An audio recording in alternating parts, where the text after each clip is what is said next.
Bonjour, je vais vous présenter aujourd'hui comment utiliser GGCAD avec des machines de type plasma, jet d'eau, laser, oxycoupage.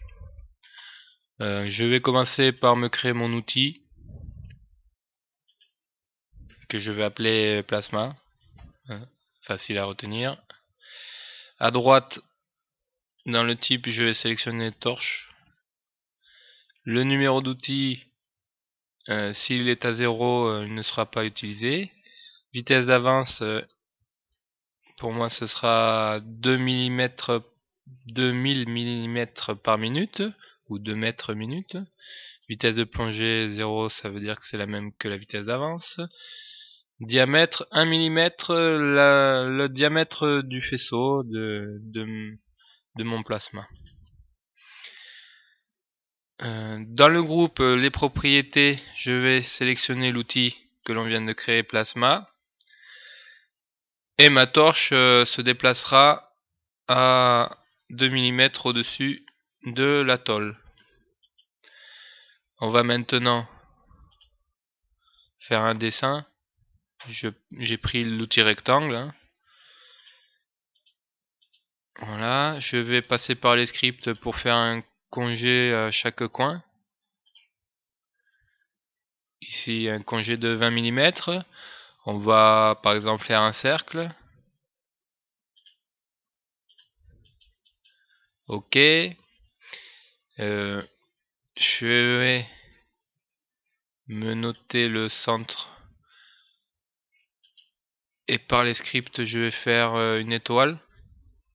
5 branches, diamètre 100 mm, vide. Ok. Et il ne nous reste plus qu'à créer les usinages. Donc je vais prendre l'outil contour intérieur pour faire le cercle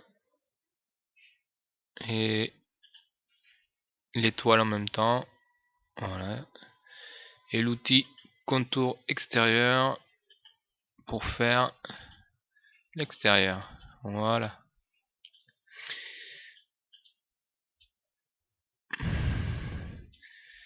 Alors, ici c'est le point de départ, mais comme c'est un usinage plasma, à l'amorçage on a souvent, même toujours, des bavures. Donc on va faire un départ décalé que je vais programmer ici à 6 mm. Cela veut dire que la torche va venir ici démarrer, faire un arc de cercle, tangenter le cercle, parcourir le cercle, revenir ici et sortir toujours en tangentant.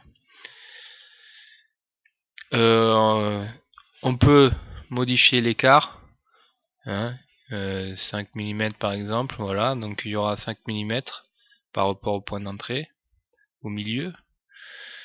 On peut faire un départ ligne, ça c'est plutôt pour les outils type électro-érosion.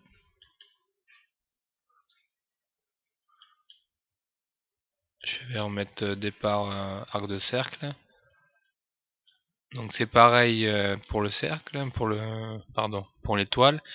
Alors, dans la version professionnelle par rapport à la version standard, on peut déplacer le départ où l'on veut avec la souris.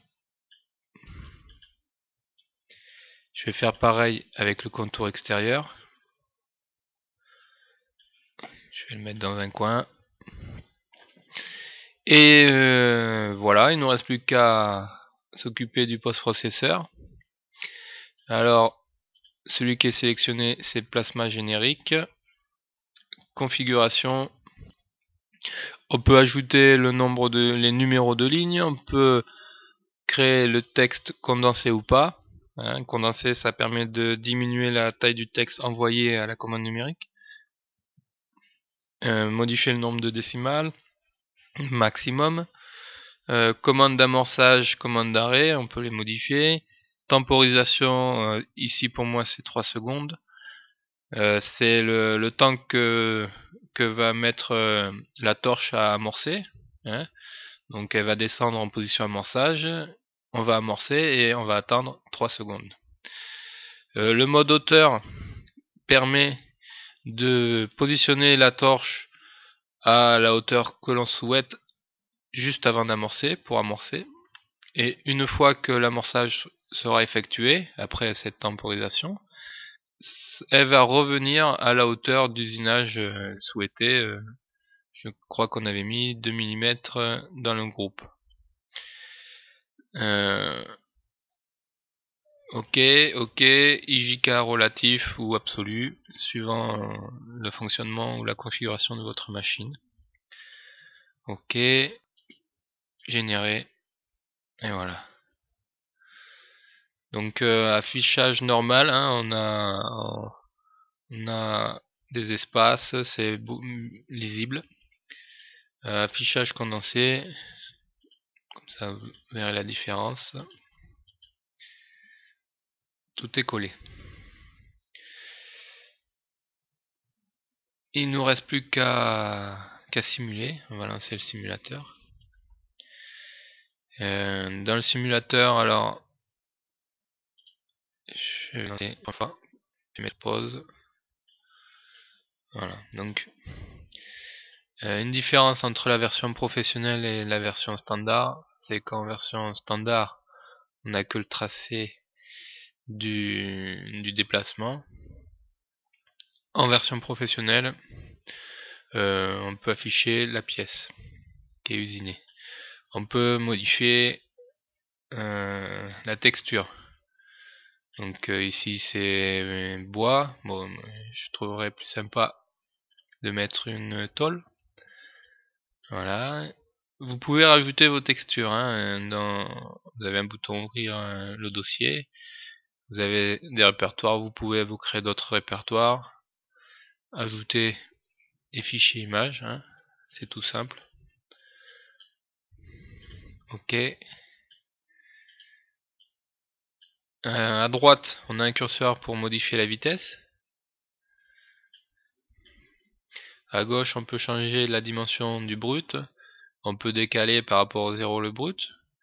Et puis nous avons toutes ces informations. Je relance l'usinage.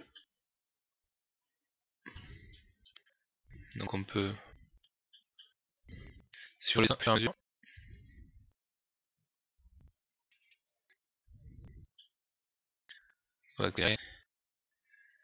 et voilà. Donc ma pièce est percée, le parent part, et j'ai un bon aperçu du résultat. Bien, j'espère que ce tutoriel vous aura aidé. Je vous souhaite une bonne journée.